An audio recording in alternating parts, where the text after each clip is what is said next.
நம பார்வதி பதயே ஹர மகாதேவ நம வள்ளி தெய்வசேனா பதயே அரோகரா தென்னாடுடைய சிவனே போற்றி எந்நாட்டவர்க்கும் இறைவா போற்றி வெற்றிவேல் முருகனுக்கரோகரா சக்திவேல் முருகனுக்கரோகரா அருட்பெரும் ஜோதி அருட்பெரும் ஜோதி தனிப்பெரும் கருணை அருட்பெரும் ஜோதி.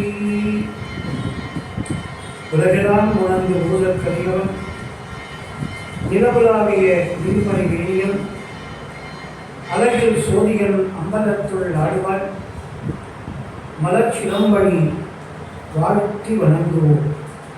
மேலே செய்வம் தடைக்க நல்ல அரும்பணிகளை ஆட்டி வரும் சைவ சமய பக்தஜன சபையிலே மாதந்தோறும் பல அருளாளருடைய சொற்பொழிவுகளும் திருமுறை இன்னிசை நிகழ்வுகளும் நடைபெற்றுக் கொண்டு வருகிறது.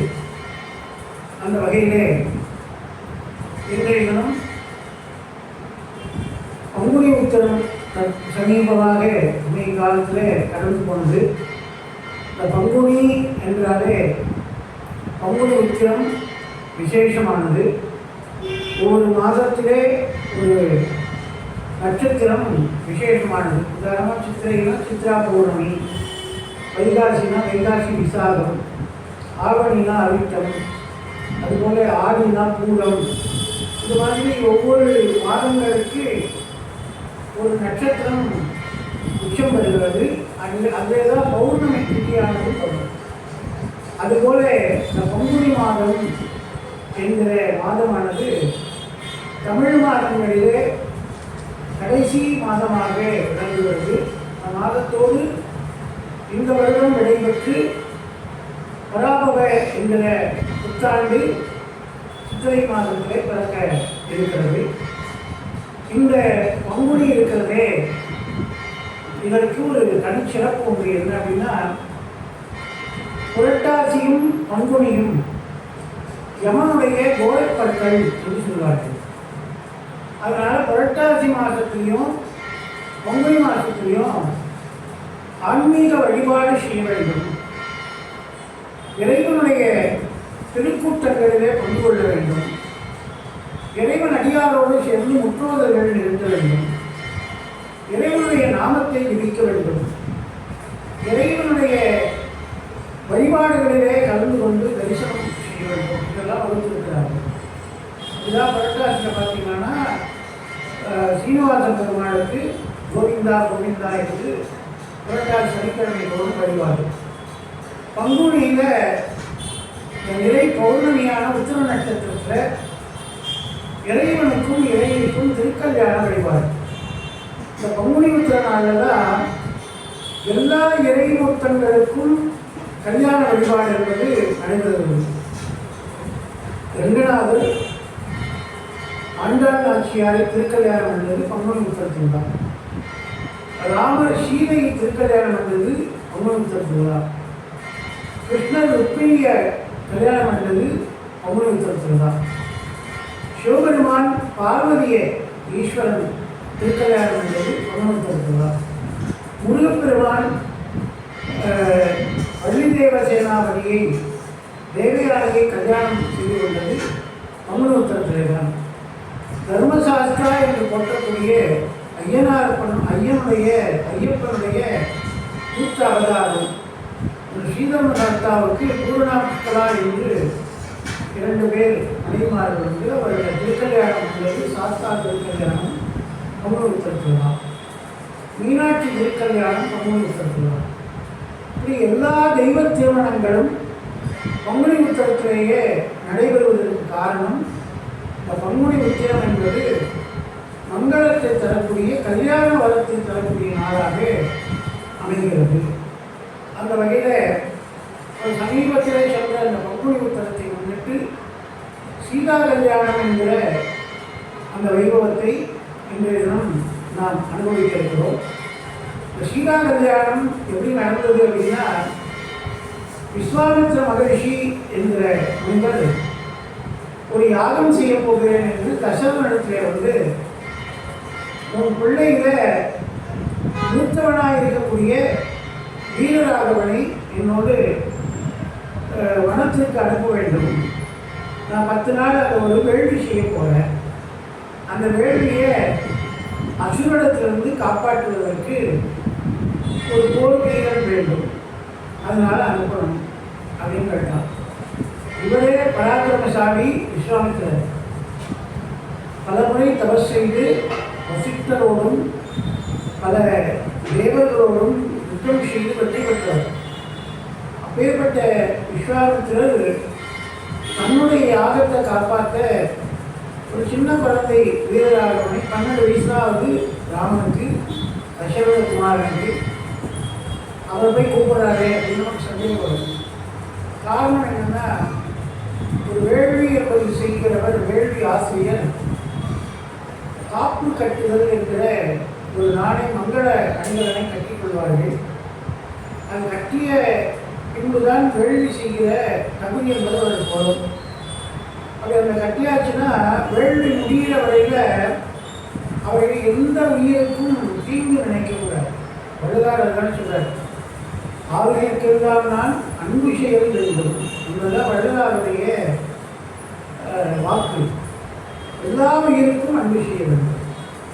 அதனால நான் காப்பு கட்டியிருக்கிறது தெரிந்து அசுரர்கள் என்னை எதிர்த்து சீண்டி பார்ப்பார்கள். ஆனால் அவர்களை என்னால் எதிர்க்க முடியாது. காரணம், நான் கட்டியிருக்க காப்பு கிடைக்கும்.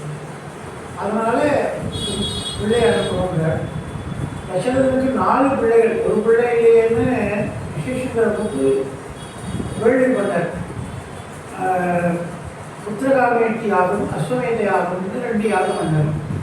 அது ஒரு பூஜை ஒரு பாயசத்தை கொடுத்து அதன் மூலமாக கௌசல்யக்கு ஸ்ரீராமன் பிறந்தான், கைகேயிக்கு பரதன் பிறந்தான், சுமித்திரைக்கு லக்ஷ்மண பெருமாளும் சித்திரப்பநாயகராக பிறந்தார். 4 குழந்தை பிறந்தார்.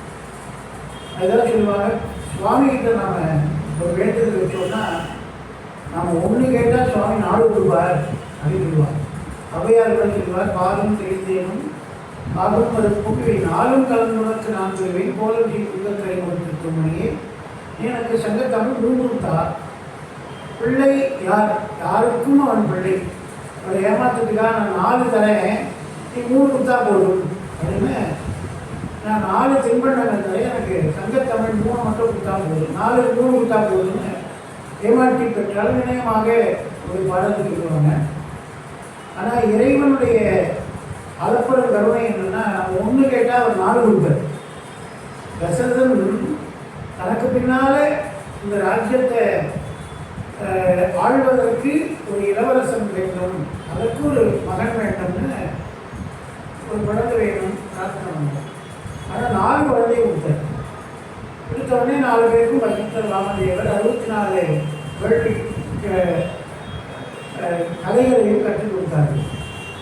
இப்போ 12 வயசு ஆகும்போது விஸ்வாமித்திரர் கேட்டார், தசரதருக்கு 4 குழந்தை வந்தாலும் மூத்த பிள்ளை ராமன் மேலே தான் அவருக்கு ரொம்ப பிரியம், மற்ற குழந்தைகளை காட்டிலும்.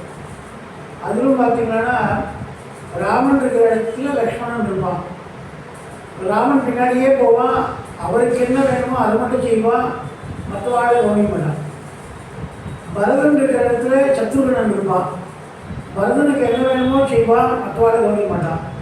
இந்த பரதனுக்கு தன்னுடைய தாய் வழி தாத்தா தந்தை வழி தந்தையாக இருக்கிற தசரதனை காட்டிலும் தாயுடைய அப்பாவாக இருக்கிற அந்த அஸ்வபதி மகாராஜாவை தான் ரொம்ப பிடிக்கும்.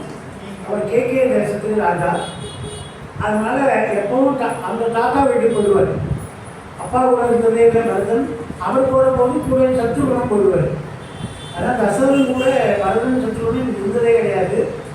வந்து தொட்டில் போட்டு பேர் சோடு சரி விளையாடுறதுக்காக போயிட்டார். கிருஷ்ணன் அப்படி ஒரு இடத்துல கொண்டு ஒரு இடத்துக்கு கோகுலத்தில் வாழ போயிட்டாரோ, தேவகி வந்து யசோதா கிட்ட. அந்த மாதிரி தாத்தா கைகேயினுடைய அப்பா அஸ்வபதி மகாராஜா கைகேயி ராஜா அவருடைய இடத்துக்கு போயிட்டார். கூடவே பரதவன் சத்துருவன் போயிட்டான். இது இருந்ததே ராமலட்சுமணன் தான். அதில் ராமன் மேலே ரொம்ப பிரியம் அவள் அப்பா தசரதனுக்கு. அதனால் தசரதனுக்கு இந்த குழந்தைய அனுப்ப பயம்.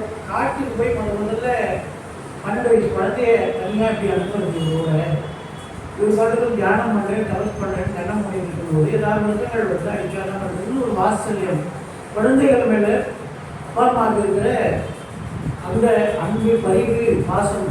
அதனால அவர் என்ன சொன்னார், உங்களுக்கு வந்து காவல் காக்க ஒரு போர் வீரன் தான் வேணும். நான் வந்து 60,000 வருஷம் இந்த அயோத்தி ஆண்ட மன்னன் தேவாசுர யுத்தத்தில் தேவர்களுக்கே உதவியாக போய் அவர்களை வீழ்ச்சிருக்கிறானே, பேர்பட்ட போர் வீரனான நானே உங்களுக்கு துணையாகிறேன் அப்படின்னு சொன்னார். ஆனால் அவர் விஸ்வாமித்திர சிரிக்கிறார். நானும் கிழவன் நீயும் கிழவன், இந்த கிழவனை காப்பாற்றுறதுக்கு இன்னொரு கிழவனை கூட்டிகிட்டு போனால் துடிப்போடு வர ராட்சசாலை எப்படி எதிர்கொள்ள முடியும் அப்படின்னு நகைச்சுவாக பேசினார். ஆனால் உண்மை அது அல்ல. அவர்கள் தபோபலத்தால் ராட்சசால அழிக்க முடியும் உட்கார்ந்தத்தில். ஆனால் இவர் கூட்டின்னு போனது ராமன் அழிப்பானதுக்காக கிடையாது. அதை ஒரு காரண காரியமாக வச்சு ராமனுக்கு ஒரு கல்யாணத்தை பண்ணி வைக்கணும், சீதா கல்யாணம் பண்ணணும்ன்றது அவருடைய ஆசை. ஆனால் ஒரு அப்பா கிட்ட போய் ஒருத்தர் வந்து நான் உங்கள் பையனை கல்யாணம் பண்ணி வைப்பேன், பையன் நான் போகிறா என் பையனுக்கு எனக்கு பொண்ணு பார்த்து கல்யாணம் பண்ணி போய் அவர் வேலை பார்த்து சொல்லுவார். அது பெரிய ராஜாவில் குழந்தைய குழந்தைக்காமல் 60,000 வருஷம் தவறு கடந்து ராமன் வருதுலாம் மூத்த பிள்ளை அவன் போய் வழியில் போகிற ஒருத்தர் கல்யாணம் பண்ணி வைக்கிறதுலாம் உருவாங்க. அதனால் என்ன பண்ணால் இப்படி ஒரு காரியத்தை சொல்லி நான் காட்டுக்கு யாகம் பண்ண கூட்டிட்டு போகிறேன். அவருக்கு அனுப்ப மனசே இல்லை.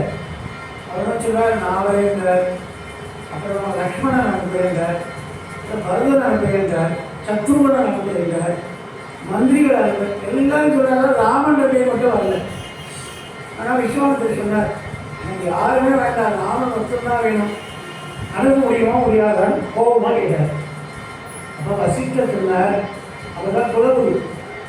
அவர் வந்து தசரதன் மட்டும் இல்லை, தசரதன் வந்து சூரிய குலத்தில் ரகுவம்சத்தில் இஷ்வாகு குலத்தில் 64வது ராஜா.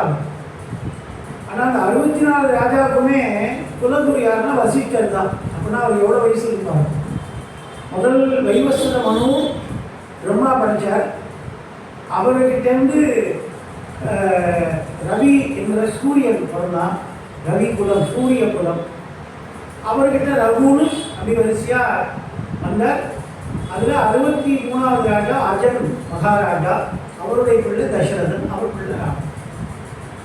இப்போது வசிஷ்டர் சொல்கிறார், விஸ்வாமித்திரை இனிதான் தெரியும், எனக்கு ரொம்ப வருஷமாக விஸ்வாமித்திரை தெரியும். அவர் காரியத்தை செய்யணும்னு எடுத்துட்டாருன்னா அதை முடிக்காக விடமாட்டார். கோபக்காரர், கெட்டிக்காரர், புத்திசாலி. அதனால் அவரால் யாகத்தை ரட்சிக்க முடியாது, காப்பாற்றிக்க முடியாதுன்னு பையனை நெருப்பு கூப்பிட்றான்னு தப்பு கணக்கு போகாது. அவர் பையனுக்கு ஏதோ ஒரு நல்லது செய்து அதை உலகத்துக்கு தெரியப்படுத்தணும்னு நினைக்கிறார். அவர் பேரே விஸ்வாமித்திரன். விஸ்வம்னா உலகு, மித்திரன்னா நண்பன். அவர் உலகத்துக்கே நண்பன், உலகத்தில் இருக்கிற எல்லாருக்கும் நல்லது செய்யக்கூடிய தோழன். அதனால் விஸ்வாமித்திரன். சகஸ்ரநாமத்தில் பெருமாள் முதல் நாமாவே விஸ்வம் விஷ்ணு பஷக்காரோ பூத பவ்யபவத் பிரபு இதாக விஸ்வம் தான் ஆகி. விஸ்வம் அப்படின்னா உலகம், உலகத்துக்கே நண்பன் அவர். இன்னைக்கு உனக்கு நண்பரா உன் கையை கல்யாணம் பண்ணி வச்சுருக்கேன், கல்யாணம் பண்ணான்னு அனுப்ப மாட்டான், கல்யாணம் செய்ய வந்திருக்கார் நீ அனுப்புவே அப்படின்னா.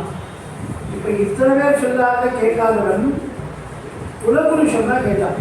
எப்பவுமே ஆசிரியர், ஆச்சான், குரு அவருக்கு வயதில் மூத்தவர்கள் சொன்னால் அதை கேட்கணும். கேட்டால் நமக்கு நல்லது நடக்கும்னு சொல்லியிருக்காங்க. அதுக்குதான் அந்த மாதிரி சொற்பொழிவுகள்லாம் இருக்கிற பெரியவங்க சொல்லி கேட்கணும், சொல்லி கேட்கணும். பெரியவங்கன்னா வயசில் பெரியவங்க இல்லாமல் இருக்கலாம், கேட்குறவங்க வயசில் பெரியவங்களாக இருக்கலாம், சொல்கிறவங்க சின்னவங்களாக இருக்கலாம். ஆனால் இந்த பீடத்துக்கு தான் மதிப்பு. இது வந்து வியாசபீடம் அப்படின்னு பேர். தட்சிணாமூர்த்தி ஞானபீடம் பேர், ஆச்சாரிய பீடம் பேர். இந்த பீடத்தில் இருந்தால் குழந்தையாக இருந்தாலும் குருநாதன். அதனால பழனியில் முருகர் வந்து பாலன். ஆனால் சுவாமி மலையில் அதே பாலகன் தகப்பன் சுவாமி ஆனான், சுவாமிநாதன் அப்படின்னா சுவாமிக்கே நாதன் அப்படின்னா சுவாமிக்கே குருநாதன் அப்படின்னு சொல்லி தந்தைக்கு முன்னம் தனிஞான வாழொன்று இந்த கந்தசுவாமி என்று அருணகிரிநாதர் கந்தர் அலங்காரத்தில் பாடினார். சிவனார் மனங்குடியில் உபதேச மந்திரம் செவிமீதிலும் பகல் செய்த குருநாதா என்று சுவாமி திருக்குள்ள பாடுறார். சிவபெருமான அப்பா பெரியவரா பையன் பெரியவனா யாருக்கா சொல்லுவா, அப்பா தான் பெரியவன். ஆனால் இந்த குருநாத ஸ்தானம் உடனே இப்போ நான் பெரியவன், அப்பா நீ எனக்கு ஸ்ரீடன் சிஷ்யன், அதனால் நீ கீழே உட்காரணும், நான் மேலே உட்கார்ந்து தான் சொல்லுவேன் பெரிய ஸ்தானம் அப்படின்னோடனே அவர் எங்கே மேலே உட்கார், அவர் தான் எல்லாத்துக்கும் மேலே இருக்கார். ஏன்னா போதார் பொனை முடியும் எல்லா பொருள் முடியுமே. அவருடைய சிவனாருடைய திருச்சடை எங்கே போய் முடியும்னா எல்லா பொருளும் எங்கே அங்கே போதில் முடியுதோ அதையெல்லாம் தாண்டி அவருடைய சடை முடிகிறது. அவர் பாதம் எங்கே முடியும்னா பாதாளம் ஏழினுக்கு சொக்கசிவ பாதம் அல்ல, எங்கே பாதாளம் இருக்கோ அதுக்கு கீழே அவருடைய பாதம் இருக்குங்க. அப்போ அவ்வளோ பெரிய அந்தாண்ட கோடியெல்லாம் ஒன்றாய் கலந்திருக்கும் அல்லவோ ஏழை சொல்லவோ அப்படின்னு திருநாளை போவார் பாடுறார். ஐயே மெத்த கடினம் உமதருளை உமதருள் ஐயே மெத்த கடினம், அது கண்டவர் உண்டில கிண்டவர் கண்டினம். அப்போ முருகன் என்ன பண்ணா, நான் குழந்தையாக இருந்தாலும் ஒரு குருநாதன், நான் மேலே இருக்கணும் கீழே இருக்கணும், சுவாமி தூக்கி தோல் வச்சுருக்காரு. அப்போ எங்களுக்கு மேலே முருகன் போயிட்டார். அப்புறம் அப்படி உபதேசம் பண்ணாங்க. நீங்கள் சுவாமி மலையில் பார்த்தீங்கன்னா சுவாமி சிவபெருமான் தோளில் உட்காந்து முருகன் காதில் பிரணவோபதேசம் பண்ணார் அப்படின்னு இருக்கு. அது மாதிரி தட்சிணாமூர்த்தி கல்லாத மரத்தில் சுவாமி வந்து மீசை கிடையாது, தாடி கிடையாது, யௌவன குமாரனா இருக்கார். அப்படின்னா யௌவன குருன்னா 12லேருந்து 16 வயசுக்குள்ள அவ்வளோ ஒரு இளைய குருமகா சன்னிதானமாக தட்சிணாமூர்த்தி இருக்கார். நான் அவர்கிட்ட கேட்க வந்தவா 4 பேர் பார்த்தீங்கன்னா சனகர் சனந்தன சனாதன சனசிஜாதவன் எல்லாருக்கும் நீளமாக வெள்ளத்தாடி, நீளமாக ஜடாமணி, நீளமாக மீசை, எல்லாம் நீளமாக இருக்குது. பார்த்தா எவ்வளோ வயசானவர்னு அந்த தாடியோட நீளமே சொல்கிறது இவர் நீண்ட ஆயுள் கொண்டவர்கள் அப்படின்னு. அப்போ அவர்கள்லாம் வயதில் மூத்தவர்கள். ஆனால் சொல்கிற குரு தட்சிணாமூர்த்திக்கு மீசையில் தாடியில் அவர் குமாரனா இருக்கார், யௌவன குமாரனா 12 வயசு குழந்தை வாங்கினார். ஆனாலும் அவர் கல்லாரின் புடைய வந்து ஆரங்க நாள்வியர் கற்றாருக்கு சொல்லாமல் சொன்னவரை நினையாமல் நினைந்து அவர் தொடக்கை வெல்வான்னு தட்சிணாமூர்த்திக்கு ஸ்லோகப்பாடு. அவருடைய சந்தேகத்தை சின்ன முத்திரையினாலேயே சின்மய முத்திரையினாலேயே தெளிவுபடுத்தினார். பேசா அனுமூதி பிறந்ததுவே தான் கந்தர அனுபூதியில் அருமையாக சொல்றார். ஆசா நிகழும் துகளாயினவின் பேசா அனுபூதி பிறந்தது. அதெல்லாம் குரு தான் சொல்ல முடியும். குரு சொன்ன சீலத்தை மெல்ல தெரிந்தறிவார் சிவையோர்களே காலத்தை வென்றெடுப்பார் மதிப்பார் ஒரு கருமிகளை என்பது கந்தவனங்காலத்தில் அருணகிரிநாதருடைய வாக்கு. யார் ஒருத்தர் குருவுடைய சொல்ல கேட்கிறானோ அவன் காலத்தை வென்றிருக்கிறான் என்று சொல்றார். இதே வள்ளல் பெருமான் இந்த கந்தகோட்டத்தில் முருகன் மேலே பாடினார். வீட்டில் தெய்வனை மாலை மனமான ஒரு சிறுவன் குருவான குருவையும் மதித்திடான் அப்படின்னு பாடுறார். தெய்வனை மாலைகள் மணிமாலை. மனமான ஒரு சிறுவன் குருவை மதித்திடான், அவன் சொல்ல கேட்க மாட்டான், மனசு அந்த மாதிரி அளப்பாயும் அப்படின்னு சொல்றார். அந்த மனசை பற்றி உருவகப்படுத்தி இது பேயோ கல்லுள்ள மண் புறங்கோ அப்படிலாம் அந்த பாடலில் வரும். அப்படி சொல்றார், நீ வந்து ஏதோ குழந்தைய அனுப்ப கேட்க சொல்கிறாளேன்னு பாசத்தினால நாவலாம் சொல்கிறாரு. அவர் மனசுக்குள்ள வச்சுற உனக்கு கல்யாணம் பண்ணி வைக்க முடியுமா, நீ வருஷத்துக்கு ஒரு கல்யாணம் பண்ணிக்க. அதனால ராமனுக்கு பண்ணணுன்றதுக்காக வந்திருக்காரு, அதை சொன்னால் அனுப்ப மாட்டான்னு ராமனுடைய வீரத்தை இந்த உலகத்துக்கு காட்டுவதற்காக வந்திருக்காரு, அனுப்பணும். சரி மனசுக்காக ராமா போயிட்டு வரணும். ஏன்னா லக்ஷ்மணன் கிளம்பினா ராமன் இருக்கிற இடத்துல தான் நான் இருப்பேன்னு நானும் கூட ஒரு வேலை கிளம்பினேன். 2 பேரையும் அழிச்சிட்டு விஸ்வாமத்தில் போனான். இவர் கூட்டின்னு போகிற காரியம் வந்து சீதா கல்யாணம் பண்ணி வைக்கணும் அப்படின்றது தான். இந்த வேள்வியெல்லாம் சும்மா அதெல்லாம் போட்டு ட்ராமா அப்படி சொன்னாதான் ஒரு மாதிரி. அப்போ சீதா கல்யாணம் ஏன் இவர் பண்ணி வைக்கணும்? தசரதனை பண்ண மாட்டானா? ராமன் பெற்ற பிள்ளை ராமன் 60,000 வருஷம் தபஸ் பண்ணி ஒரு குழந்தை இருக்குன்னா அவன் தர்மராஜ்யம் நடத்துறவன் அந்த தசரதன். அவனால் ராமனை கல்யாணம் பண்ண முடியாதா? இவருக்கு தான் வந்தால் பண்ணுமா? அப்புறமா அவரை ஏழையாக இருக்க அப்படிலாம் நமக்கு சந்தேகம் வரும் இல்லையா? இல்லை ஜனகன் இவர் அமிச்சார் போய் ராமனை முடியுமா? எதுவுமே இல்லையே. அப்போ ஏன் அவர் வந்தார் அப்படின்னா அதில் அவருடைய ஒரு சுயநலம் அடங்கி இருந்தது. என்ன சுயநலம் அப்படின்னா இதே விஸ்வாமித்திரர் வசிஷ்டர் வாயால் பிரம்ம ரிஷி பட்டம் வாங்கிறதுக்காக நிறைய இதில் அவரோட தர்க்கவாதத்துக்கும் போர் புரியும் திறமையை காட்டி ஆனால் ஒரு முறையும் வசிஷ்டத்தில் தோற்று பிரம்ம ரிஷி பட்டம் வாங்க முடியாமல் ராஜ ரிஷியாகவே இருந்தார். ஏன்னா அவர் வந்து கௌசிக தேசத்தை ஆண்ட ஒரு மகாராஜாவுடைய பிள்ளை. அதனால அவன் அரச பரம்பரையில் வந்தவன் ரிஷி முனியாக மாற முடியாது அப்படின்னு அதற்கு இன்னும் அந்த கோபத்தெல்லாம் விடணும். சத்திரியர்களால் உடம்புடைய அரசர்களாக அதனால் நீ பிரம்ம ரிஷி ஆக முடியாதுன்னு ரொம்ப சிரமப்பட்டார். அப்போ கடைசியாக என்ன பண்ணால் நீங்கள் இந்த பிரம்ம ரிஷியை ஏற்றுப்பீங்க அப்படின்னு கேட்டார் விஸ்வாமித்திரர். அப்போ வசிட்டு இருந்தார், அயோத்திய ராஜ்யம் பண்ணிருக்க ஆண்டு இருக்கிற ஹரிச்சந்திரன் ஒரு ராஜா இருக்கான். அப்போ எவ்வளோ முந்தின ஒரு பாருங்க. ராமன்லாம் அந்த வம்சத்தில் ஒரு 10-15 பேர் கழிச்சு தான் அஜன் பிள்ளை தசரோட பிள்ளையாக பிறந்திருக்காரு. அவர்களெல்லாம் 10-15 வருஷத்துக்கு முன்னாடி பிறந்தவர் ஹரிச்சந்திரன். அப்போவே விஸ்வாமித்திரன் வந்திருக்கார். அவர் சொல்கிறார், அப்போது வசிஷ்டர் வந்திருக்கார். அவர் முதல்ல இருக்கார் பிரம்ம ரிஷி. அவர் சொல்கிறார், ஹரிச்சந்திரன் ஒரே ஒரு பொய் சொல்ல வச்சுக்கியானா உனக்கு வந்து பிரம்ம ரிஷி பட்டம் தரேன் அப்படின்னு. என்ன நினச்சா நம்ம மாதிரி ஆட்களுக்கு போய் சொன்னால் சத்தியம் சக்கரை பொங்கல் மாதிரி எடுத்ததுலாம் போய் சொல்லுவாங்க. அந்த மாதிரி சொல்லிட்டு போகலாம் அப்படின்னு நினச்சின்னு போனார். ஆனால் அவர் சொல்லிட்டார், சத்தியம் வதா தர்மம் சராங்கிறது வேதம். சத்தியம் வதானா சத்தியத்தை காப்பாற்று, வதா கடைபிடி, உறுதியாக பிடிச்சிக்கோ. தர்மம் சரானா தர்மத்தை கடைபிடி. இந்த ரெண்டுத்தையும் ஒன்றாதான் போட்டுக்கணும். சத்தியம் வதா தர்மம் வதான்னு சொல்லிருந்தோம் வேதம். ரெண்டையும் பிடிச்சிக்கோ, கைவிடாதுன்னு சொன்னோம். ஆனால் அப்படி பதம் போடல. சத்தியம் வதா சத்தியத்தை விடாத பிடிச்சிக்கோன்னு சொல்லிட்டு, ஆனால் தர்மத்தை கடைபிடி மட்டும் சொல்லிது. அப்படின்னா முடிஞ்சால் கடைபிடி, முடியலன்னா தர்மம் பண்ணாட்டாலும் பரவாயில்ல, அடுத்து உபதிரம் பண்ணா வந்தால் போதுன்ற மாதிரி ஆப்ஷனலாக வச்சாது. ஆனால் சத்தியம் அப்படி கிடையாது, நீ கடைபிடித்தே ஆகணும், அதுதான் உன் வாழ்க்கைக்கு பயன் அப்படின்னு சொல்லி அந்த உண்மை இருக்கணும் அப்படின்னு சொல்லிட்டார். அதுதான் அறத்தான் வருவதே இன்பம் அப்படின்னு வள்ளுவர் பாடுகிறார். உண்மைதான் வந்து நம்மளை காப்பாற்றணும் அப்படிங்கிறார். அப்படி அந்த ஹரிச்சந்திரன் உண்மைக்கே வாழ்ந்தான். அதனாலேயே அவன் போற்றப்பட்ட நின்றளவு பேசப்படுகிறான். அந்த உண்மை என்னன்னா, நான் பொய் சொல்ல மாட்டேன், அதுக்காக எதை வேணாலும் விடுவேன், என் உயிரை வேணாலும் விடுவேன். அவர் ஒரு சந்திரமதி ஒரு மனைவி தான். அந்த மனைவியை பட்ட கடனுக்கு அடைக்க வழி இல்லாமல் ஏலத்தில் கொண்டு போய் சந்தையில் விட்டான். மனைவியும் விடுவேன், கூடவே என் குழந்தையும் விட்டான் லோகிதாசன், மகனையும் விடுவேன், பாசத்தையும் விடுவேன், என் பாகமாக இருக்கிற மனைவி விடுவேன், எல்லாத்தையும் விட்டான். ராஜ்யத்தை இழந்துட்டான். சுடுகாட்டை வெட்டியதான். அப்படி ஒரு கட்டத்தை விஸ்வாமித்திரர் கொடுத்தார். இதெல்லாம் மிரட்டினா அவன் போய் சொல்லுவாங்க. அவன் சொல்கிறார், நீ என்ன பண்ணி உயிரை விட எடுத்துக்கோ, கடைசி வரை சத்தியத்தை மட்டும் விடமாட்டேன், சொந்த சத்தியத்தை விடமாட்டேன், பொய் சொல்ல மாட்டேன் அப்படின்னே வாழ்ந்து. பொய்யில்லாத முனிவர்களுக்கும் அடியேன் அப்படின்னு திருத்தொண்ட தொகையில் சுந்தரமூர்த்தி சுவாமிகள் பாடுகிறார். பொய்யில்லாத முனிவர்கள் அப்படிங்கிறார், அவர்களுக்கு அடியேன் பாடுகிறார்.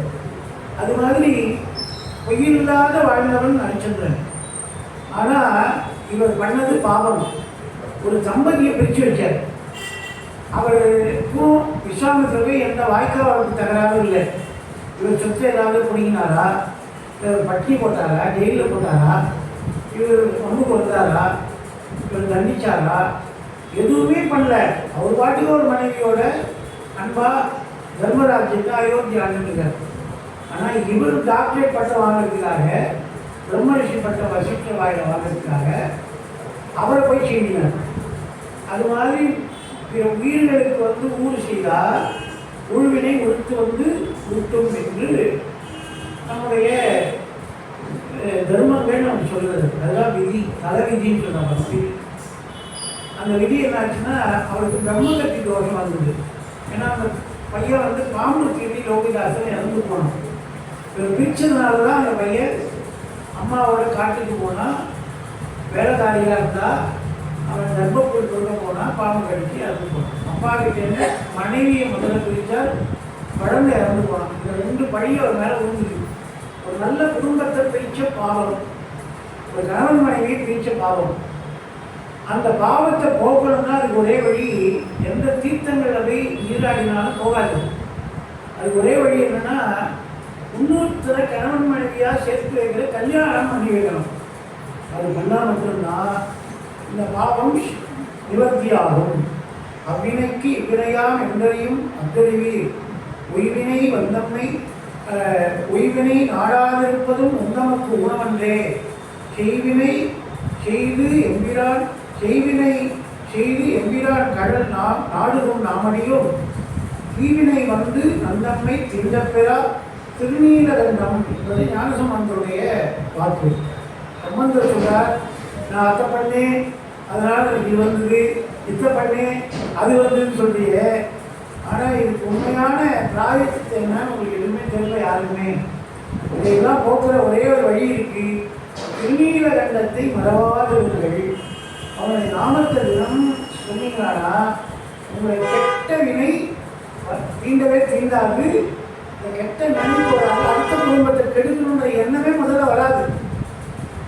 சொல்றார், வந்த வினையும் வருகின்ற ஒருவினையும் கந்தன் என்று சொல்ல கலங்குமே. செந்திநகர் சேவகா என்று அழைத்த கால் மேவ வாராதே வினை அப்படின்னு முருகனுக்கு அற்புதமாக செய்யுள் பாடுகிறோம். வந்த வினையும் வருகின்ற வல்வினையும் கந்தன் என்று சொல்ல கலங்கிடுமே. ஆண்டாள் சொன்னால் போய பிழையும் புகுவா நின்றமும் தீயினில் பூசாவும் சென்று முன்னாடி பண்ண பாவம் இப்போ பண்ண பாவம் எல்லாத்தையும் போக்குற வல்லமை எதை போக்குன்னா இறைவனுக்கு உண்டு. அதனால இவர் என்ன பண்ணாருன்னா, இறைவனே மனிதனாக பிறந்த அவதாரம் தான் ராமாவதாரம். ஆக அந்த இறைவனுக்கு ஒரு திருக்கல்யாணம் பண்ணி வச்சுக்கோன்னா இந்த பாவம் நம்மளை விட்டு போயிடும். 2வது இவருடைய சேனலம் எந்த அயோத்திய ஆண்ட சூரியகுலத்து மன்னரான ஹரிச்சந்திரன் சந்திரமதியை பிரிச்சதுனால வழி வந்ததோ அதே அயோத்தியை ஆளக்கூடிய ராதாராமனுக்கும் சீதைக்கும் கல்யாணம் பண்ணி வச்சுட்டா அந்த வழி தீர்ந்துடும் அப்படின்னு அவ்வினைக்கு இவ்வினை அப்படின்னு முடிவு பண்ண. இவ்வாறு ஒரு குழந்தை கல்யாணம் பண்ணி வைக்கிறதுன்றது உயர்ந்த தவத்துக்கு ஒப்பு. ஆதிசங்கர பகவத்பாதாள் பில்வாட்டகத்தில் சொல்றார். அதுபோல சத்குரு சதாசிவ பிரம்மேந்திராலும் பில்வாட்டகத்தில் சொல்றார், கோடிகன்யா மகாதானம் ஏகபில்வம் சிவார்ப்பணம் என்று பில்வாட்டகம் சொல்றார். கோடி கன்யா மகாதானம் தானங்கள்ல 32 அறங்கள் இருக்கு. ஐயன் அளந்தபடி இருநாளி நெல்கொண்டு வண்ணமெல்லாம் உய்ய அறம் செய்பவள் என்று அபிராமிந்தாரில் அம்பாட சொல்றோம். அவள் வந்து மிக அறம் வளர்த்த நாயகி, தர்ம சம்பர்த்தனின்னு ஐயாரப்பர் சன்னதியில் அம்பாள் இருக்கார் திருவையாற்றில். அங்கே அறம் வளர்த்த நாயகி தர்ம சம்பர்த்தனின்னு தர்மம் வளர்க்கிற 32 விதமான அறங்கள். அதில் மகாதானம், மற்றதெல்லாம் சாதாரண தானம், கோதானம், பூதானம், சோனதானம், வஸ்திரதானம், ஞானதானம், இது நிறைய இருக்கு. சித்திரதானம், இத்தனை தானங்கள் 32 தானங்கள். உயர்ந்த தானம் மகாதானம், பெரிய தானம், பெருந்தானம் என்னன்னா கன்னிகா தானம். ஒரு பெண்ணை வளர்த்து ஒரு நல்ல மாப்பிளைக்கு தானமாக கொடுக்குது கன்னிகா தானம் பேர். பெண்ணை பெற்று தானம் செய்வது கன்னிகா தானம், அது மகாதானம். சொல்றார், ஒரு வில்வத்தை பறிச்சு போய் சிவன் கடல்ல போட்டா என்ன பலன் அப்படின்னு கேட்டார். அப்ப சொன்னார், கோடி கன்யா மகாதானம். கன்னி பொண்ணு ஒருத்தி இல்லை, கோடி பேருக்கு கோடி ஜோடி பெண்களை பெற்று வளர்த்து நல்ல சீர்சமத்தியோட ஒரு கண்ணறிந்த மணவாளனுக்கு கையில் பிடிச்சி தானம் கொடுத்தியானா என்ன பலனோ அந்த பலன் ஏகபில்பம் சிவாத்மனம். ஒரே ஒரு விருந்ததை பெற்று சிவனுக்கு அர்ப்பணித்தா கிடைக்கிறதுன்னு இருக்கும். அப்போ அது எவ்வளோ பெரிய பாக்கியம் பாருங்க. இது தானத்தில் சிறந்து கடிகாரம். அதை நம்மளால பண்ணுறதுக்கு ஒரு பெண் குழந்தை வேணும் அப்படின்னு எல்லாம் ஆசைப்படுவான். அதான் எப்போவுமே குடும்பத்தில் முதல் வழக்கம் வந்து பெண் குழந்தை பிறக்கணும். ஆனால் இப்போ எல்லாரும் ஆண் குழந்தை பிறக்கணும்னு ஆசைப்படலாம். ஏன்னா முதல்ல பையன் பிறந்தாச்சுன்னா ரெண்டாவது பொண்ணாக இருந்தாலும் பரவாயில்ல, பையனாக இருந்தாலும் பரவாயில்ல. இதே முதல்ல பொண்ணு பிறந்துச்சுன்னா ரெண்டாவது பையன் பிறந்தா பரவாயில்ல, அதுவும் பொண்ணாயிடுச்சுன்னா ரெண்டு பொண்ணுக்கு யார் கல்யாணம் பண்ணுறதுன்னு ஒரு கவலை. அதனால ஆப்ஷனில் முதல்ல பையன் வந்துடணும், ரெண்டாவது பொண்ணு கிடைச்சா பரவாயில்ல, இல்லைனாலும் பரவாயில்ல, செகண்ட் ஆப்ஷனில் வச்சுக்கிறா பெண்களை. ஆனால் தப்பு. எந்த குடும்பத்தில் முதல் குழந்தை பெண் குழந்தை பிறந்ததோ அந்த குடும்பத்தில் மகாலட்சுமியே நித்தியவாசம் பண்ணுறான்னு விஷ்ணு புராணத்தில் சொல்லப்பட்டது. அப்படி அந்த குழந்தையை கன்னிகாதானம் பண்ணி கொடுக்கறதுக்கு ஒரு பெண் பிள்ளை வேணும் அப்படின்னு ஜனகன் வந்து தபஸ் பண்ணி யாகம் பண்ணும்போது சீதையை கிடைச்சான். அப்படி அவர் வளர்த்தார். ஆக அந்த கல்யாணத்தை பண்ணி கொடுக்கணும்னு ஆசைப்பட்டார். எல்லாருக்கும் பெண்ணை பெற்றெடுத்து கல்யாணம் பண்ணுற யோகியதைகளுக்கு கிடைக்காது. அதுவும் திருவள்ளுவர் இருந்தால் தான் நடக்கும், இல்லைன்னா நடக்காது. சில வீட்டில் நிறைய ஆண் குழந்தையாக இருக்கும், ஒரு பொண்ணு கூட இருக்காது, வீட்டில் குழந்தையே இருக்காது, இந்த மாதிரிலாம் இருக்கும். ஆனால் பெண்ணை பெற்று கல்யாணம் பண்ணுற யோகியதை வந்து ஒரு அப்பா கிடைக்கிறதுனா அவர் பூர்வத்தில் நிறைய புண்ணியம் பண்ணிடுறான்னு அர்த்தம். அந்த குடும்பத்தில் பண்ணிட்டால் தான் நடக்கும், நிறைய அருள் இருந்தால் தான் நடக்கும். அப்படி என்ன பண்ணார், ஒரு கல்யாணம். அதனால தான் என்ன பண்ணுவா, குழந்தை இல்லாதவா, கல்யாணம் ஆகாதவா, பெண் பிள்ளை இல்லாதவா, இவாள்லாம் தெய்வ திருமணங்கள் நடத்தி வைப்பாள். அவன் நடத்தி வச்சா நம்ம குடும்பத்தில் கல்யாணங்கள் கைகூடி வரும் அப்படின்றது வாக்கு. பங்குனி உத்தரத்தில் தெய்வ திருமணம் நடக்கும். இது பண்ணுறதுனால என்ன ஆகும்னா நமக்கு கல்யாண யோகம் வரும். ஒரு வீட்டில் கல்யாணம் ஆகிற பையன் பொண்ணு இருக்கான்னா அவள் வந்து நம்ம சபையில் பங்குனி உத்தரத்துக்கு முருகன் கல்யாணம் நடக்குதுன்னா அதில் கலந்துட்டு அந்த திருமங்கலத்தை தொட்டு நமஸ்காரம் பண்ணி அட்சதையை வாங்கிட்டு போய் நம்ம வீட்டில் வச்சு நமஸ்காரம் பண்ணால் நம்ம வீட்டில் சீக்கிரமாக கல்யாணம் நடக்கணும். ஏன்னா முருகனுக்கு கல்யாணம் எடுத்து வச்ச அந்த யோகத்தினால நம்ம வீட்டில் கல்யாணம் நடக்கணும் அப்படின்றது வரம். அப்படி பாருங்க, ராமாயணத்தில் இவர் செஞ்ச பழியை தீர்க்கறதுக்காக அர்ச்சனை சரணமதி பெற்றதுக்காக ராமனை சீரின் செய்யறதுக்காக கொண்டு வர்றார். ஆனால் ஒரு கல்யாணம் பண்ணி வைக்கணும்னு எடுத்த முயற்சி அதால் இன்னொரு குடும்பம் சேர்றது. யாருன்னா கௌதமரும் அகலிகையும் சேர்றார். ராமன் நடந்து போகும்போது கல்லாருக்கா ஒரு பெண்ணு, அந்த பெண்ணு மேலே ராமனுடைய பாத தூளி கால் கூட படலை. ஆனால் பெண்ணை வந்து காலால் எட்டக்கூடாது. ராமன் வந்து பெண்களை மனத்தாலும் தீண்ட மாட்டேன்னு ஏகபத்தினி விரதனாக வாழ்ந்தவர். அதனால் அவர் காலால் தீண்டினான்னு சொல்கிறது தப்பு. அவர் காலால் தீண்டல, காலுடைய தூசு துகள், அவர் கால்பட்ட துகள் அந்த கல்லு மேலே பட்டு கல்லும் பெண்ணாக மாறிட்டு அப்படின்னு சொல்கிறார். அகலிகை சாப விமோச்சனம் வந்து இதுக்கு பேர். கல்லா அந்த பெண் பெண்ணாக மாறினாள். அவள் இந்திரனுடைய இந்திரனால அவளுக்கு இந்த நிலை ஏற்பட்ட துர்பாகிய நிலை. தன் கணவர் கௌதமரே கல்லா போகக்கூடிய சாபம் கொடுத்தார். உடனே சாப நிவர்த்தி கேட்டபோது ராமன் வருவார், அவர் பாசத்துளிப்பட்டு திரும்ப பெண்ணாக மாறுவேன், அவனை கல்யாணம் பண்ணி ஐஷ்ணு போட சேர்ந்து வாழலான்னு கௌதமர் சொன்னார். அதே மாதிரி வந்தார். அவள் கல்லிருந்து பெண்ணாக மாறினாள், கௌதமரோடு சேர்ந்தார். இந்த கட்டம் நமக்கு எதை காட்டுதுன்னா, ஒரு பொண்ணு பையனை கல்யாணம் பண்ணணும்னு விஸ்வாமித்திரர் ராமனை கூட்டிகிட்டு போகிறார். அந்த யாகத்தை முடிச்சுட்டு அதுக்கு ஒரு நாமா போட்டு தாரக வதம் பண்ணி மாரீசனை போய் தெற்கு கடற்கரையில் தள்ளி சுபா போன்ற அவருடைய பையனை கொன்று அவரை ஜனகை மகாராஜர்களுக்கு ஒரு வேள்வி பண்ணலாம் போய் பார்த்துட்டு வரலாமான்னு கூட்டிகிட்டு போகிறார். போகிற வழியில் இந்த கல்லார் இந்த பொண்ணு அகலிகை பெண்ணாக மாறி தன் கணவனோடு சேர்ந்த கௌதமரோட. அப்போ சீதையை கல்யாணம் பண்ணணும்னு முயற்சி எடுக்கும்போதே இன்னொரு பெரிய தம்பதி சேர்ந்தார். அதுதான் கல்யாணத்துக்கு இருக்கிற பலன். நம்ம இங்கே வந்து சபையில் ஒரு கல்யாணம் பண்ணுறோம்னா இன்னொரு கல்யாணம் நடக்குது. எப்படின்னா விஸ்வாமித்திர கல்யாணம் கூட்டின்னு போடும்போது அங்கே இன்னொரு கல்யாணம் கௌதமர் அகலியும் சேர்ந்தாங்க இருந்தவா தம்பதிகள் அப்படின்னு சொல்கிறாங்க. அப்போ அது மாதிரி ஒரு கல்யாணம் பண்ணணும்னு முயற்சிக்கே பிரிந்த தம்பதிகள் சேர்ந்து லோக கல்யாணம் லோக கல்யாணம் ஆகுது. அப்படி அந்த அகலிகை சாப விமோசனம் முடித்து ஐஷன் போகிறார் மித்திரையில். அது போகும்போது ஒரு கங்கை கரையில் ஒரு ஓடக்காரன் அதை கடந்து தான் மிதிரைக்கு போகணும். அந்த ஓடக்காரன் என்ன பண்ணால் விஸ்வாமித்திர கையை ஊற்றி ஏற்றினான். அப்புறம் லக்ஷ்மணன் கையை ஊற்றி ஏற்றினான். ராமன் கையை நீட்டின போது அங்கேயே போனால் அவன் குதிச்சுட்டான் ஓடத்துலேருந்து. ராமனுக்கு டவுட் ஆகிடுச்சு, ஏன்னா இது நம்ம குருவாக இருக்கிற விஸ்வாமித்திர ஓடத்தை ஏற்றிட்டான், நம்ம தம்பி லக்ஷ்மணன் ஏற்றி விட்டான், நம்ம கையை நீட்டினா ஏற்றுவான்னா அவன் இறங்கிட்டானே, இப்போ நம்ம ஜனகனுடைய அரண்மனைக்கு போக முடியாதா, நம்மளை சேர்த்துக்க மாட்டான் ஓடத்துலன்னு ராமன் கவலைப்பட்டான். அப்போ அவன் சொன்னால் இதில் உங்களையே என்னையே ஏற்றலைன்னு கேட்டான் ராமன். அந்த ஓடக்காரன் சொன்னால் உங்கள் பாதத்துக்கு ஒரு சிறப்பு இருக்குது, உங்கள் பாத தூளி பட்டு ஒரு கல்லை பெண்ணாகிட்டு அப்படின்னு நான் கேள்விப்பட்டேன். இது வரவழியில் நடந்த சம்பவம், அதை தாண்டி இருக்கிறவனு தெரிஞ்சுட்டு சொல்கிறான். அப்படின்னா அந்த காலத்தில் இன்டர்நெட்லாம் இல்லாமையே வாட்ஸ்அப்லாம் இல்லாமையே ரொம்ப தூர தேசத்துக்கு நடக்கிறதுலாம் எல்லாருக்கும் போய் சேர்ந்துருக்கு அப்படின்னு கிசுகிசு செய்தின்னு சொல்ல வருவான். நான் காதும் காது வச்சாமே சொல்லுவான், ஆனால் கடல் கடந்து போயிருக்கும்.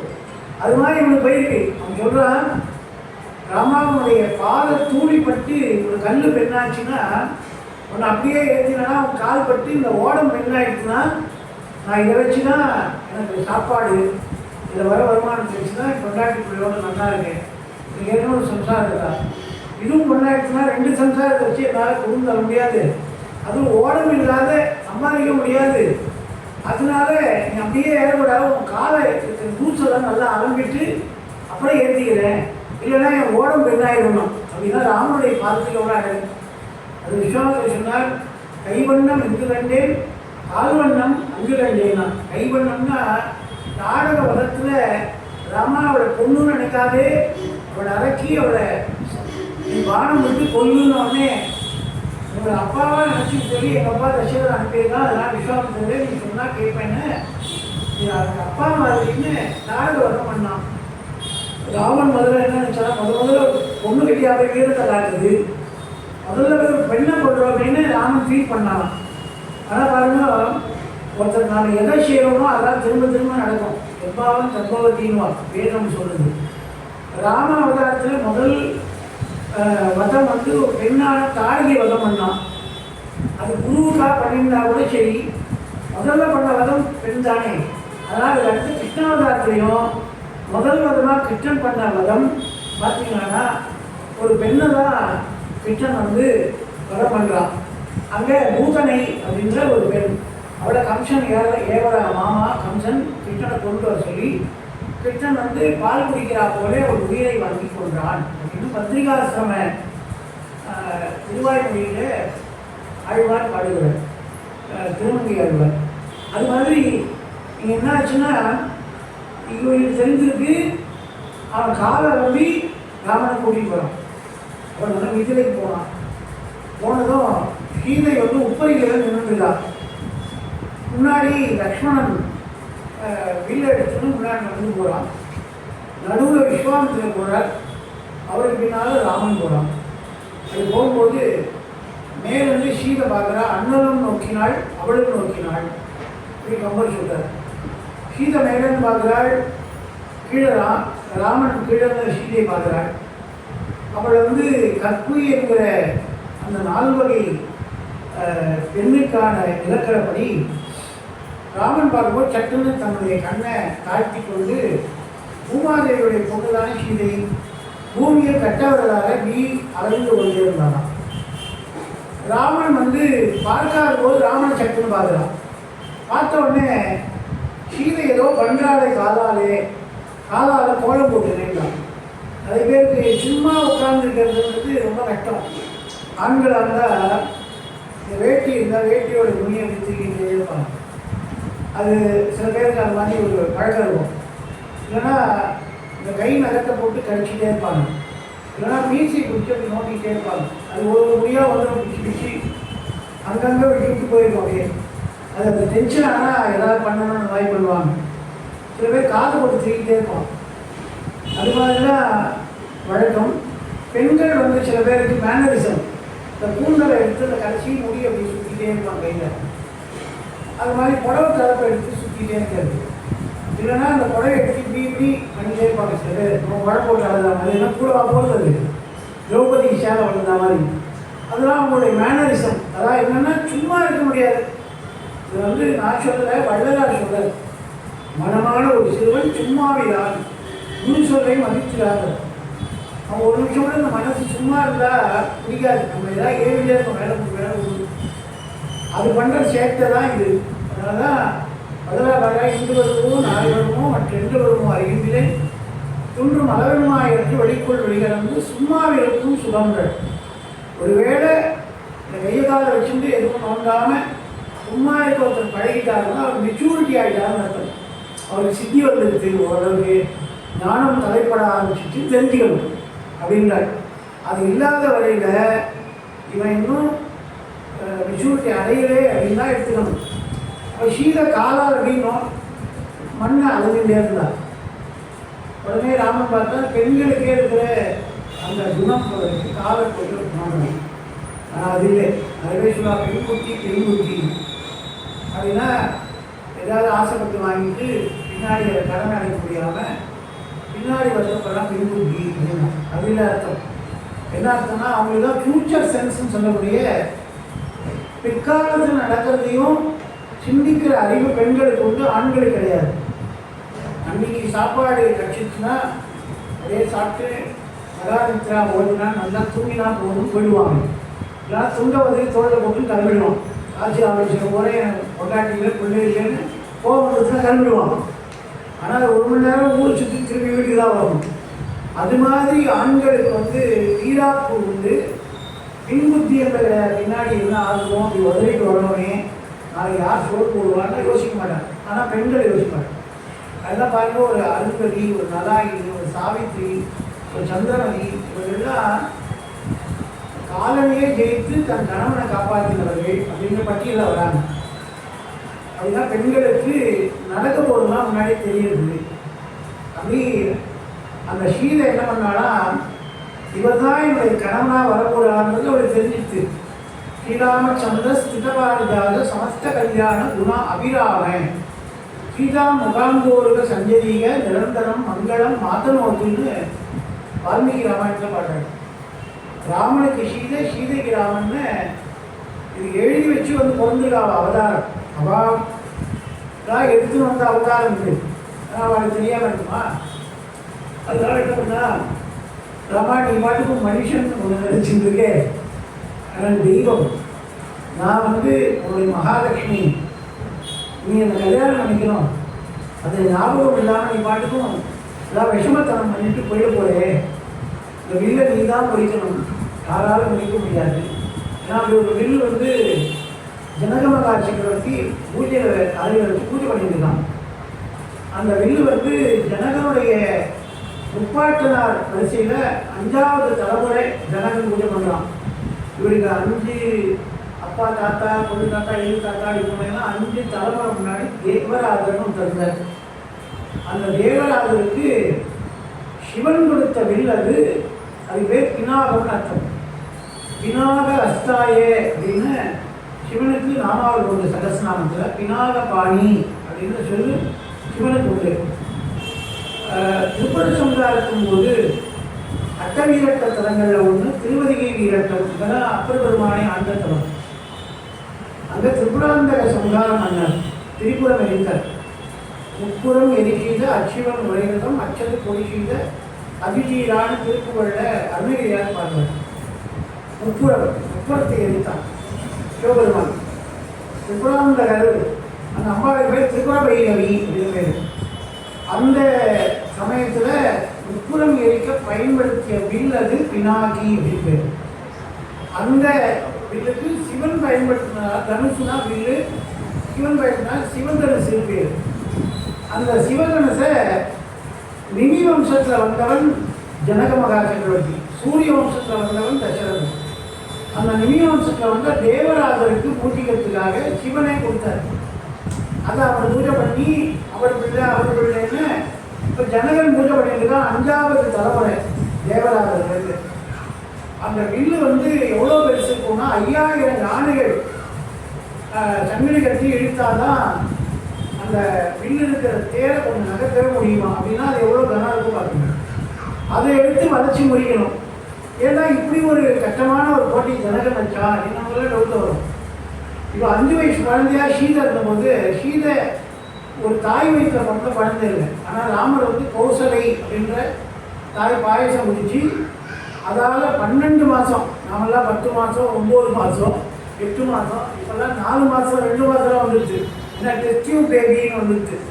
அதனால் அது விதை இருந்தால் போதும் விருட்சம் உண்டாக்கலான்னு ஃபெர்டிலிட்டி சென்டர் தான் ரோட்டுக்கு வந்து இருப்போம். அது மாதிரி குழந்தைக்கு அப்பா வேண்டாம் அம்மா வேண்டாம், குழந்தை வேணும்னா நாங்கள் தரோம் அப்படின்ற மாதிரி வந்துடுச்சு. அப்போ அந்த கர்ப்பத்தில் வச்சு காப்பாற்றுறது சுமக்கிறதுலாம் இப்போலாம் ரெடிமேடு எல்லாத்துலேயும் வந்த மாதிரி வந்துடுச்சு. ரெடிமேடு முன்னாடிலாம் வந்து ஆட்டுக்கல்ல அரைச்சி தோசை சுட்டு கொடுத்தாங்க பாட்டி காலத்தில். அதுக்கப்புறம் என்னாச்சு, கிரைண்டரில் போட்டு தோசை சுட்டு கொடுத்தாங்க எங்கள் அம்மா காலத்தில். என் ஒய்ஃப் காலத்தில் மிக்சியில் கொஞ்சம் போட்டு அரைச்சி தோசை சுட்டு காட்டாங்க. என் பொண்ணு காலத்தில் தோசை மிக்ஸி விற்கிறான்னு வாங்கி வந்து அவள் தோசை சுட்டு கொடுக்குறா. இப்போ அடுத்த தலைமுறை என்ன வந்துருக்குன்னா மிஷினில் மாவு வச்சுட்டு அதுவே தோசை கொடுக்குதுன்னு. அது அந்த காலத்தில் எண்ணெய் கீட்டை பாடி வச்சான். பட்டனில் தட்டி விட்டால் தட்டில் 2 இட்லி வந்துடணும், தொட்டுக்க சட்னி சாம்பார் ஒன்று. இதெல்லாம் பொய்யில் அன்னைக்கு பாடி வச்சா 6052 எண்ணெய் கீஷன். அப்போ எவ்வளோ தீர்க்க தச்சு பாருங்க. ஒரு பட்டன் தட்டுனா தட்டில் இட்லி வரணும், சட்னி சாம்பார் நீ வருது பாருங்க. அவருக்கு எப்படி தெரியும் அன்னைக்கு இதெல்லாம் பின்னாடி நடக்க போகிறதுன்னு அவர்லாம் அருளாளர்கள். இன்வெஸ்டிகேஷன் பண்ணுறதுலாம் ஒரு நடிகராக பார்க்குறேன், அருளாளர்கள் அவங்களாம். அது மாதிரி சீதை வந்து 5 வயசு குழந்தைய அவள் வந்து ஒரு அம்மா வயிற்றில் பிறக்கல. அவள் அப்படியே பூமியிலேருந்து கிடைச்சா. அவள் சீதமாக கிடைச்சதுனால தான் பூமிக்காரங்களே ஒன்று பூமாதேவி தந்தை செல்வம் சீதான்னு பேர் வச்சா. சீதானா சீதனான் பரிசா வந்தவள், அதனால் சீதா. அது தவிர மிதிலா தேசத்துக்கு ஒரே ராஜகுமாரினா மைதிலி அப்படின்னு. அதுக்கப்புறம் வந்து விதேக தேசம் அந்த இவருடைய ஜனகருடைய நாடு. அந்த தேசத்துக்கு ஒரே ராஜகுமாரினா வைதேகி அப்படின்னு பேர். இது மாதிரி 4 பேர் அவருக்கு. சீசனமாக கிடைச்சா சீதா, விதேக ராஜகுமாரினா வைதேகி, மிதிலா தேசத்தினால மைதிலி, அதுதான் அவருக்கு பேர். அந்த சீதை 5 வயசு குழந்தையா இருக்கும்போது அவள் விளையாடும் போது ஒரு பூ பந்து வந்து அந்த பொட்டிக்கடியில் போயிடுச்சு. வில்லு வச்சு பொட்டிக்கடியில் அது 5000 யானை கூட்டினாலும் தூக்க முடியும். ஆனால் என்ன பண்ண 5 வயசு குழந்தை இடது கையில் அனாயசமாக டக்குன்னு தூக்கி அப்படி ஓரமாக வச்சுட்டு இடது காலால் ஒரு எட்டி விட்டா அது ஒரு உருவம் போயிடுச்சு. அந்த வில்லு போன உடனே பந்தை எடுத்துன்னு வாங்கி விளையாட போகலான்னு தூக்கி ஓடி போயிட்டான் 5 வயசு குழந்தை. அப்போ அப்பா பார்த்தான், அது ஒரு ஆண் பிள்ளைக்கு கையில் பலம், அதுவும் வலது கையில் தான் இருக்கும். பெண்களை பூங்கொடின்னு சொல்கிறான். கொடி லலிதா அப்படின்னா கொடின்னு அர்த்தம். லலிதா திரிபுர சுந்தரின்னா கொடி போன்ற திரிபுர சுந்தரி அப்படின்னு அர்த்தம். லலிதம்னா கொடி. பரிமள பச்சை பூங்கொடியே சொல்லும் பொருளமென நடமாடும் துணைகளுடன் சொல்லும் பரிமள பச்சை பூங்கொடி. அது இது அபிராமத்தில் அபிராம எங்காக பாடுறது கொடி மாதிரி இருக்கிறவர்கள். அதனால் லலிதா அப்படின்னு பேர். லலிதம்னா கொடி. பெண்கள் கொடி மாதிரி இருக்க பலம் கிடையாது, சுற்றி பற்றி தான் படணும்.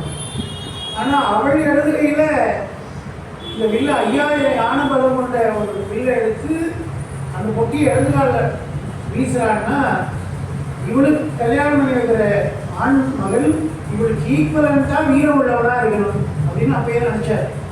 அதுதான் பொருத்தம் பார்த்ததுல கணப்பொருத்தம்னு ஒன்று பார்ப்பாள். 10 விதமான பொருத்தம் கல்யாணம் பொருத்தம் பார்ப்பாள், தச பொருத்தம்னு.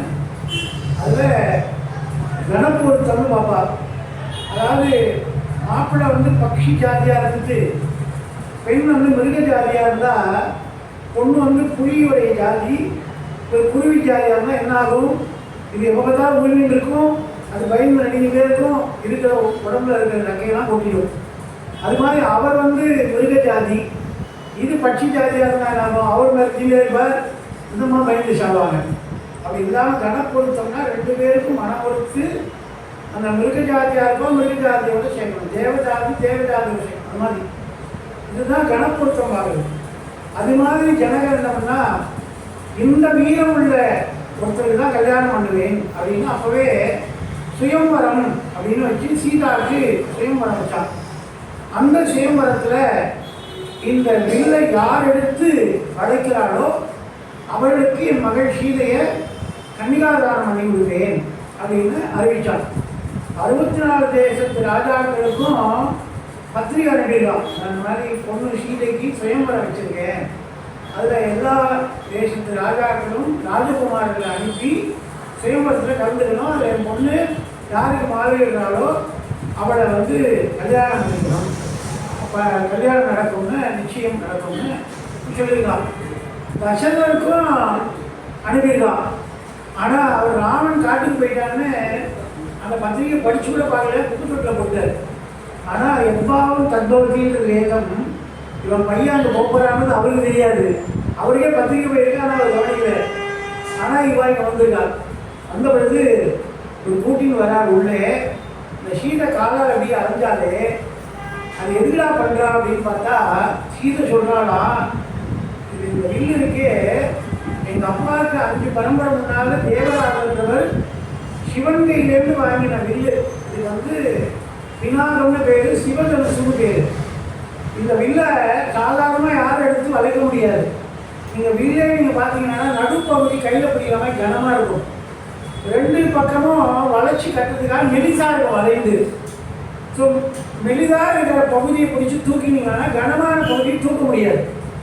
ஒரு இடத்துல கூர்மையாக இருக்குது, நடுவில் கனமாக இருக்கிற மரம்னா கூர்மையாக இருக்கிற இடத்த பிடிச்சி தூக்கினீங்கன்னா கனமான பகுதியை தூக்க முடியாது. அப்போ அதை தூக்கணும் என்ன பண்ணால் கனமான பகுதியில் கையை வச்சு தூக்கினாதான் கூர்மையான பகுதி எளிமையாக கட்டுன்னு மேலே வரும் அப்படின்றது அந்த காலத்தில் இருக்கிற மேத்தமெட்டிக்ஸ். இதை வந்து சீதை தெரிஞ்சு வச்சுருக்கா. அவள் சொல்கிறா காலால் நீங்கள் இந்த முனையிலும் அந்த வில்லை தூக்காதே, அந்த முனையிலும் வில்லை தூக்காதே அப்படின்னு நடுவில் கொண்டு வந்து நடுவில் பிடிச்சி தூக்கு அப்படின்னா.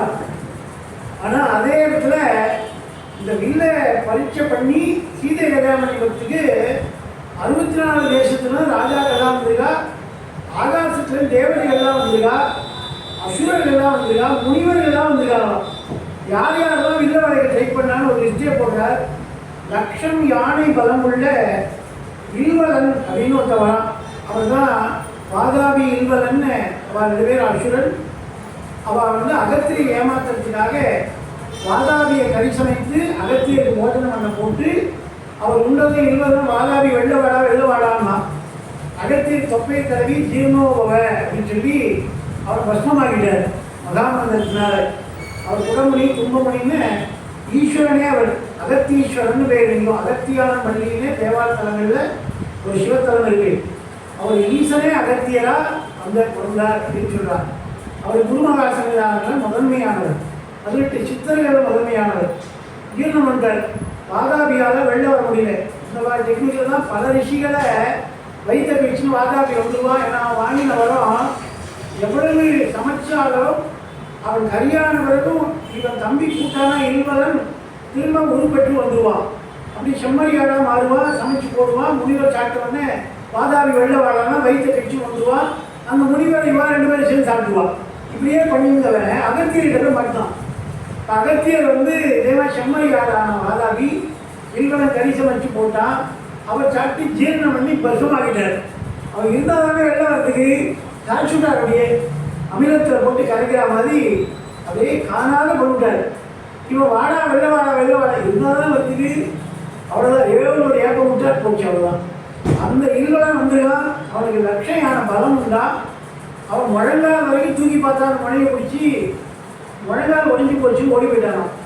அதுக்கு அடுத்ததாக ராவணனுடைய மாமா மாரீசன் வந்துருக்கான். அவன் வந்து ஒரு அங்குலம் தூக்கம் ட்ரை பண்ணி தோற்று போய் ஓடிட்டான். அப்புறம் இந்திரன் வந்தான், எழுந்து கையை கூப்பிட்டு என்னால் முடியாது ஓடி போயிட்டான்.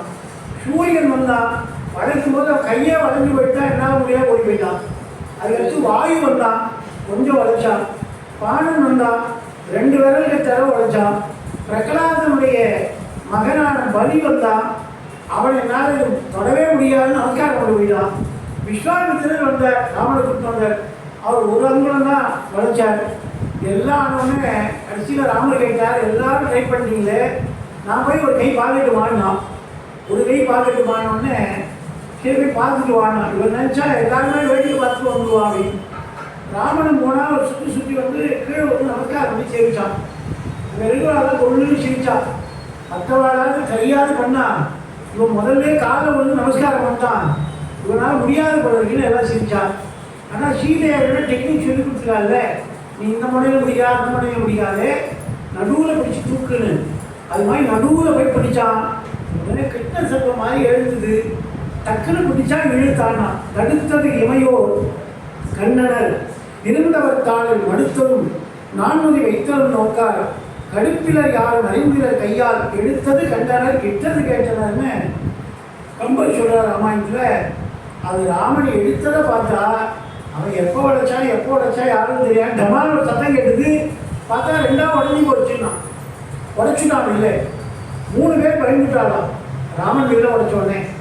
யார் அந்த 3 பேர்னா, முதல்ல ராமனே வந்துட்டான். என்ன பயம்னா, ஒரு கை பார்க்கட்டு வாங்கினோடனே தாத்தா விஸ்வாமித்திரர் எங்கள் அப்பா ஸ்தானத்தில் போய் பார்த்துட்டு வாடான்னு சொன்னாரு.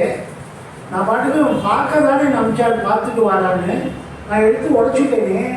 அவர் கோபத்தில் சாபம் கொடுத்துட்டா என்ன பண்ணுறது, எங்கள் அப்பா கிட்ட போய் சொன்னார்னா அவர் கைகால் உடச்சுக்குவாருன்னு ராமனுக்கு பயமா. இன்னொருத்தர் பயந்தார் யாருன்னா ஜனக மகா சக்கரவர்த்தி.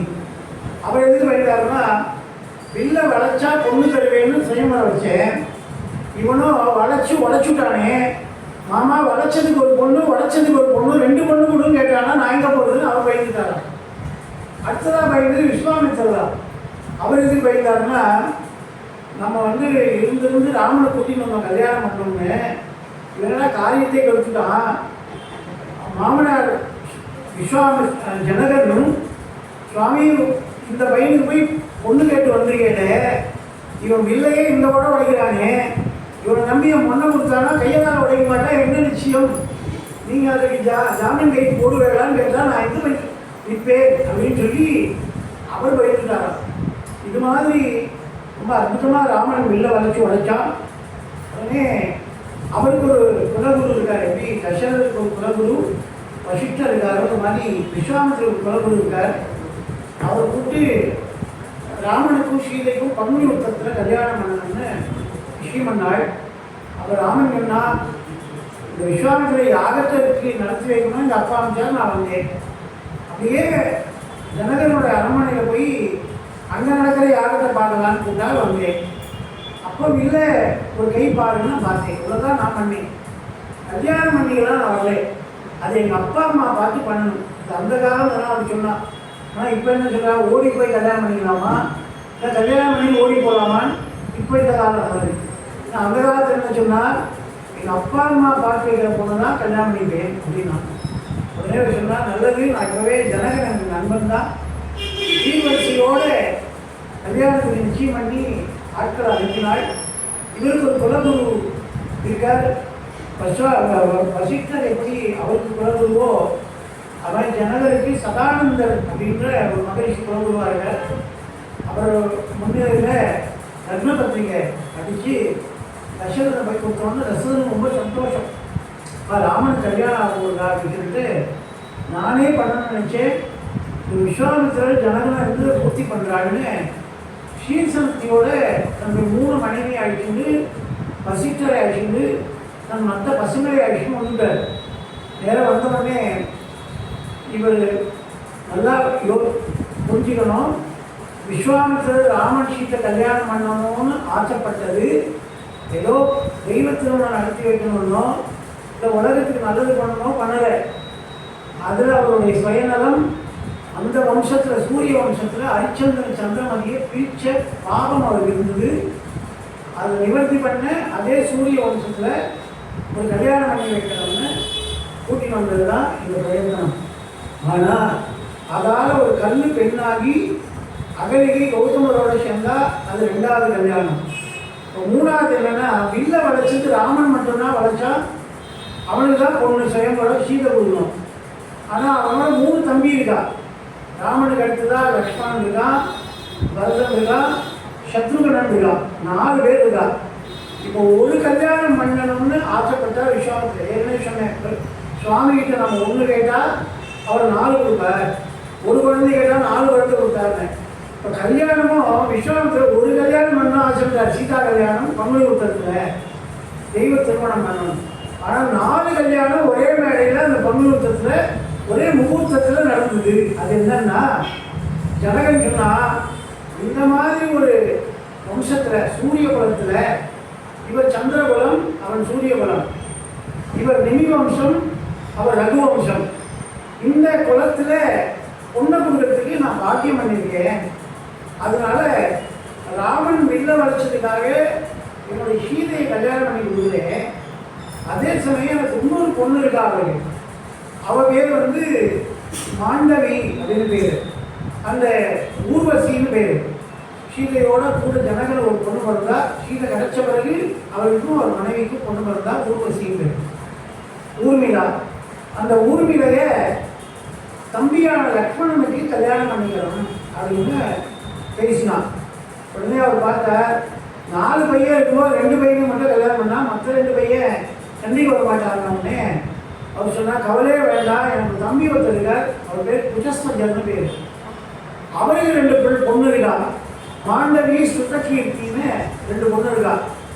அதில் மூத்த பொண்ணு மாண்டவியை கைகேயி பிள்ளை பரதனுக்கு கல்யாணம் பண்ணிக்கோங்க. 2வது பொண்ணு என் தம்பியோட 2வது பொண்ணு குஜஸ்மஜருடைய 2வது பொண்ணு சுத்தகீர்த்தியை சுமித்திரையுடைய பிள்ளையான சத்ருகனனுக்கு கல்யாணம் பண்ணிக்கோங்கன்னு ஒரே மேடையில் 4 பேருக்கு கல்யாணம் நடக்கிறது. அப்படின்னா அந்த குலம் எப்பேற்பட்ட குலம் அப்படின்னு சொல்கிறதுக்காக குலப்பெருமையை அந்த காலத்தில் 1000 தடவை போய் சொல்லி கல்யாணம் பண்ணு அப்படின்னு ஒரு வச்சனம் இருந்தது. அதாவது ஒரு பொண்ணு எடுக்கணும்னாலோ பொண்ணு கொடுக்கணும்னாலோ அவள் என்ன குலம், பையன் என்ன பண்ணுறான், அப்பா என்ன பண்ணுறா, அவள் வம்சம் எப்படி, அவள் கோத்திரம் எப்படி, எல்லாத்தையும் விசாரிப்பாடும். நல்ல குணங்கள் இருக்கா, நல்ல பண்புகள் இருக்கா, கடைசி வரை கண்களை கவனித்து காப்பாற்றுவான், அந்த குழந்தை கொடுத்தா, சுற்றுப்பட்டு இருக்கா, பொண்ணு கட்டுப்படாமல் இருப்பாள், இவ்வளவும் பார்த்து தான் பொண்ணை கொடுப்பாள். அதனால இந்த காலத்தில் 1000 தடவை போய் சொல்லி கல்யாணம் பண்ணேன். ஒரு லட்சம் 1000 போய் நம்பி பொண்ணை கொடுக்கலான்னு அவர்கிட்ட உபதேசம் பண்ணி கல்யாணம் நடத்துவாங்க. ஆனால் 4 தடவை சுருங்கி என்ன ஆயிடுச்சுன்னா, 1000 தடவை போய் சொல்லி கல்யாணம் பண்ணுறது 1000 தடவை போய் சொல்லி கல்யாணம் பண்ணு அப்படின்னு நம்ம வசதிக்கு சுருங்கிட்டோம். நீங்கள் எது கேட்டாலும் பண்ணுறேன் முதல்ல மண்டையாட்டுது. அதுக்கப்புறம் தாலி ஏறிச்சுன்னா பார்த்துக்கலாம், சாம்பார் ரசம் ஆக்கு, ரசத்தை சாம்பார் ஆக்குதுவான். முகூர்த்தம் வரைக்கும்னா சம்மந்தின்னுவான், அப்புறம் அதுவும் மந்தி தான்டுவான், மந்தினா குழந்தைன்னு அர்த்தம் அப்படி சொல்லுவான். அது மாதிரி மரியாதைன்றது முகூர்த்தம் வரைக்கும் தோன்றுவாள். அந்த மாதிரி ஒருத்தர் என்ன பண்ணார், பொண்ணு கல்யாணம் பண்ணுறதுக்காக மாப்பிள்ளை என்ன பண்ணுறாருன்னு கேட்டான். அவர் சொன்னார், அப்பாவுக்கு ஹெல்ப்ஃபுல்லாக இருக்கார் அப்படின்னா. பெரிய பிஸ்னஸ் பிளான் போகிறதுக்கு கூட பார்ட்னராக இருந்து பார்த்துக்கிறாருன்னு அப்பா என்ன பண்ணுறாருன்னு கேட்டான். அவர் தினம் வீட்டில் டிவி சீரியல் பார்த்துட்டு இருக்காருமா. அப்போ அவருக்கு என்ன ஹெல்ப்ஃபுல்லு, அவனுக்கு காப்பி போட்டு கொடுக்குறதா, அவனை நம்பி யார் கொண்டு கொடுப்பா? அது மாதிரி அந்த காலத்தை கேட்டு கொடுப்பாள்.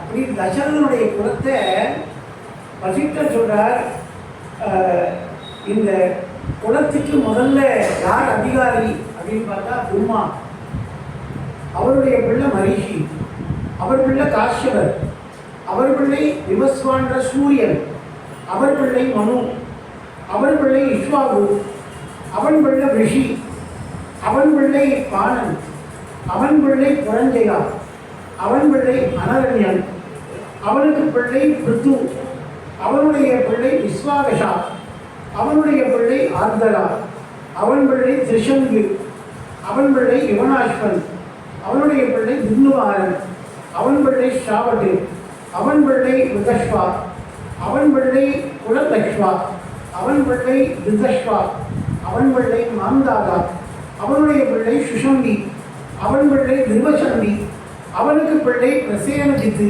அவனோட பிள்ளை பரதன், அவனுடைய பிள்ளை அசிதன், அவனுக்கு பிள்ளையாக பிறந்தவன் ஷகரன், அவன் பிள்ளை அசமஞ்சன், அவனுடைய பிள்ளை அம்சுமான், அவன் பிள்ளை திலீபன், அவன் பிள்ளை பகீரதன், அவன் பிள்ளை காபுத்தன், அவன் பிள்ளை ரகு, அவன் பிள்ளை பிரபுத்தன், அவன் பிள்ளை கல்மாஷபாதன், அவன் பிள்ளை சங்கரன், அவன் பிள்ளை சுதர்சனன், அவனுக்கு பிள்ளையாக பிறந்தவன் அக்னிவர்ணன், அவன் பிள்ளை ஸ்ரீகரன், அவன் பிள்ளை மரு, அவன் பிள்ளை ருதுசுகன், அவனுடைய பிள்ளை அம்பரீஷன், அவனுக்கு பிள்ளையாக பிறந்தவன் நகுலன், அவனுடைய பிள்ளை யயாதி, அவனுக்கு பிள்ளையாக பிறந்தவன் நாபாகன், அவன் பிள்ளை அஜமகா சக்கரவர்த்தி, அவனுடைய பிள்ளை தசரதன், அவனுடைய பிள்ளை ராமனுக்கு சீதையை கொடுன்னு 64 ராஜாக்களுடைய பெருமையை வசித்த சொல்லி கன்னிகாதானம் பண்ணிக்கிறோம்னு சொன்னாராம்.